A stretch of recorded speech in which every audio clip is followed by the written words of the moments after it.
15 জানুয়ারির মধ্যে আমাদের এই জুলাই গণঅভ্যুত্থানের ঘোষণাপত্র জারি করতে হবে। আমরা সবাই হাত তুলে শপথ করতে চাই, সবাই হাত তুলে শপথ করতে চাই।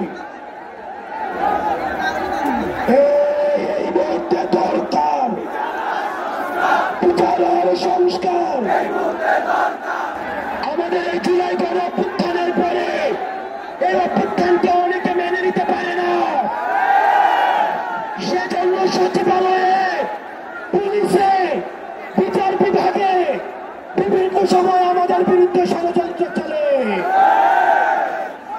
আমরা আপনাদেরকে বলতে চাই, অতীতে ছিল সতীদাহ প্রথা, এখন আমরা দেখছি নদীদাহ প্রথা। যারা সচিবালয়ে আমাদের বিরুদ্ধে ষড়যন্ত্র করছেন, আপনাদেরকে বলতে চাই, আপনারা রিয়েলিটি মাইনে নেন। আপনাদের আম্মু আর দেশে ফিরবে না। আমরা যাকে সীমান্তের পারে পাঠিয়েছি, এই খুনি হাসিনা দেশে পুনর্বাসন হবে না। প্রিয় দেশবাসী, আপনারা জানেন গত 16 বছর এই ফ্যাসিবাদী সরকার খুনি হাসিনা প্রত্যেকটি রাজনৈতিক দলকে, ফ্যাসিবাদী শক্তিকে নির্যাতন এবং নিপীড়নের মধ্য দিয়ে তাদের থেকে ভোটাধিকার কেড়ে নিয়েছে। বিএনপি, জামাত সহ ফ্যাসিবাদ বিরোধী যতগুলো শক্তি রয়েছে, আলেম ওলামা রয়েছে, অনলাইন অ্যাক্টিভিস্ট রয়েছে, তাদের বাক স্বাধীনতাকে হরণ করেছে। আমরা যারা জুলাই গণঅভ্যুত্থানে আমরা নেতৃত্ব দিয়েছি, আমাদের ডাকে সারা বাংলাদেশে মানুষ রাস্তায় নেমে এসেছে এবং আমরা এই হাসিনাকে পালিয়ে যেতে বাধ্য করেছি। আমরা এই সরকারকে বলতে চাই, আজকে 5ই আগস্টের পরে আজকে এই পর্যন্ত আইন শৃঙ্খলা পরিস্থিতি এখনো পর্যন্ত স্বাভাবিক হয় নাই, দ্রব্যমূল্য এখনো নিয়ন্ত্রণে আসে নাই। আপনি যদি মনে করেন, বারবার বলতে থাকেন সিন্ডিকেট এক হাত থেকে আরেক হাতে গিয়েছে, তাহলে আপনার কাজটা কি? যেখানে এই সিন্ডিকেটের হাত ভেঙে দিতে হবে, দ্রব্যমূল্যকে মানুষের নিয়ন্ত্রণে আনতে হবে, আইন শৃঙ্খলা পরিস্থিতিকে স্বাভাবিক করতে হবে। কোন বিপ্লবীর গায়ে যদি আক্রমণ করা হয়, এই সরকারকে তার দায়ভার নিতে হবে।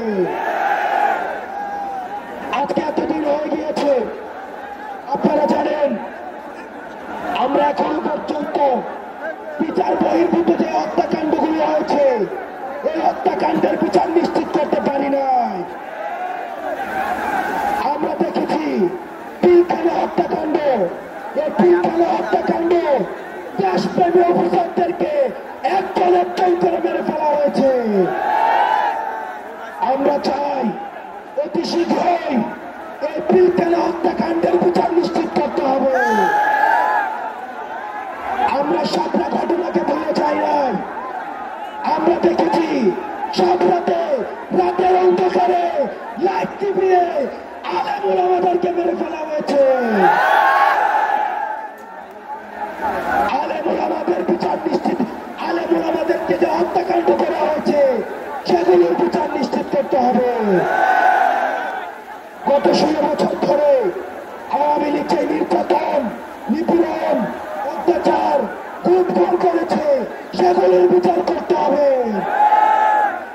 5ই আগস্ট পরবর্তী বাংলাদেশে আমাদের আর কোন শত্রু নাই, আমাদের একমাত্র শত্রু এই আওয়ামী লীগ।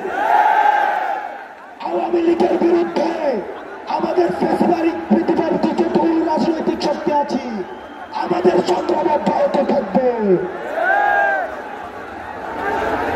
প্রিয় দেশবাসী, আমাদের এতদিন পর্যন্ত আমাদের এই জুলাই গণঅভ্যুত্থানের কোন ঘোষণাপত্র ছিল না। আমরা বলতে চাই 15 জানুয়ারির মধ্যে আমাদের এই জুলাই গণঅভ্যুত্থানের ঘোষণাপত্র জারি করতে হবে।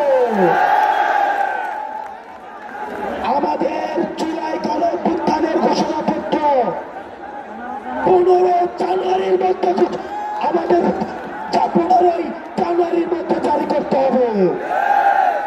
প্রিয় দেশবাসী, এই 15 জানুয়ারি পর্যন্ত আপনারা জেলায় জেলায় পাড়া মহল্লায় এই জুলাই ঘোষণাপত্রের পক্ষে আপনারা মানুষের কাছে যাবেন, মানুষের কথা শুনবেন, তারা কি বলতে চায় সেই কথাগুলোকে উঠে নিয়ে আসবেন।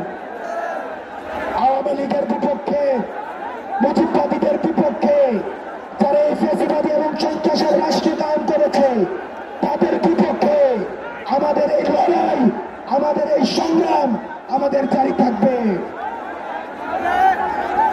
আমরা সবাই হাত তুলে শপথ করতে চাই, সবাই হাত তুলে শপথ করতে চাই। এই মুহূর্তে দরকার বিচারের সংস্কার, এই মুহূর্তে দরকার বিচারের সংস্কার, এই মুহূর্তে দরকার বিচারের সংস্কার। প্রিয় বাংলাদেশবাসী, আপনাদের সাথে আবার দেখা হবে 15 জানুয়ারিতে আমাদের ঘোষণাপত্র নিয়ে।